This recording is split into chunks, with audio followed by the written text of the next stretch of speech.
On today's product review, we're going to look at this product from MIGBLOOM. This is their MIG 145 inverter welder.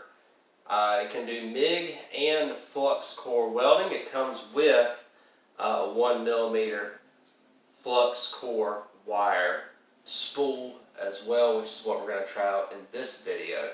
All the attachments, grounding, you have a brush, scraping brush. This thing is small, but 145 inverter welder, and that's where you're going to put in all of your stuff for your flux core wire and whatnot, or your MIG wire, whatever you're doing. And then you get all these other attachments here for ground and other things. And so, little control panel on the front of it here that you tell the welder what type of wire you're using. It's got an overheating warning and stuff like that too. You just plug everything into it and you're good to go. Really nice for what it is. Pretty small welder, but 145's you know, a little bit more than your basic ones that you find out there that are like 125. So that's kind of nice. I'm going to get everything out there and set up. I've got something to weld. And so what we'll do, I'll get everything set up, show you what that looks like, and then we'll weld a little bit, see how well it does on the with this included flux core wire. So here's my setup here, y'all. This wasn't too bad to put the welding wire and stuff through. The trickiest part when you get up under here is trying to keep this spool of wire from unraveling itself while you try and feed it through the little roller into the wire feeder there. You open this up, you open that up, and then just kind of push the wire through there, get it past the roller into this piece, and then you just turn it on and feed it through the wire right there. So, given that, you have a maximum and a minimum here. Let me turn on the welder just so you can see. It takes a second.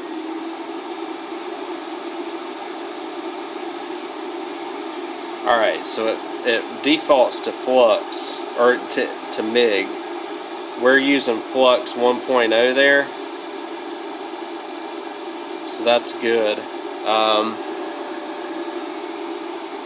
And it looks like everything's good on it. You have your wire feed right here, 50 to 146.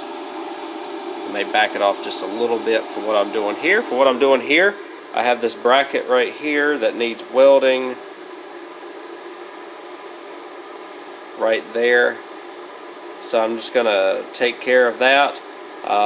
Again, I am not a professional and will not be using professional practices, but I'm just showing y'all the welder portion of this.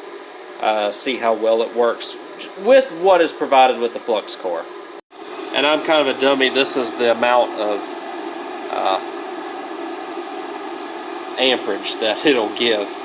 146 all the way from 50 to 146. So for this, I probably do need to turn it on up, and so I'll leave it right there.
Makes a huge difference.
I would say that's not too bad. Not a ton of splatter for flux core either. A lot better than the welder that I have here at home too. So that's really nice. Again, the other side here. I am not a professional by any means, but hopefully, you know, that right there gives you an idea of how well this works. And I mean, I'm very surprised. It's super smooth. Like the wire feed is extremely smooth. And you know, just from this little thing, I can tell a difference between the a 125 and the 145 because I had this thing cranked up and it just blew right through it, which was fantastic. So happy with it. The only thing I wish is that there was a wire feed knob, but there is not. So it is just a straight wire feed, and you know, nothing special about that. But it feeds the wire pretty fast and pretty good, pretty effective. Again, I am not a professional, so don't judge my welds, but I can tell you that this works pretty good for what it is. Alright guys, so that is everything on this MIGBLOOM welder. Again, I'm not a professional welder, don't really have a great welding setup, but this MIG 145 IGBT inverter welder works extremely well. I can tell it works better than the Flux 125 that I've got from, you know, your basic low price tool store, if you know what I mean. So super nice. It's really small, really good overall, and I'll probably choose this one over that Flux one that I have. May even sell that Flux one, I'm not even sure, but we'll see. I really like this one. I was surprised. I was not thinking that it was going to be as good as it is, but I'll definitely take it. Y'all saw it welded this bracket pretty decently as well. So thanks again for watching this product review. I hope y'all found it helpful, and I will catch y'all on the next video.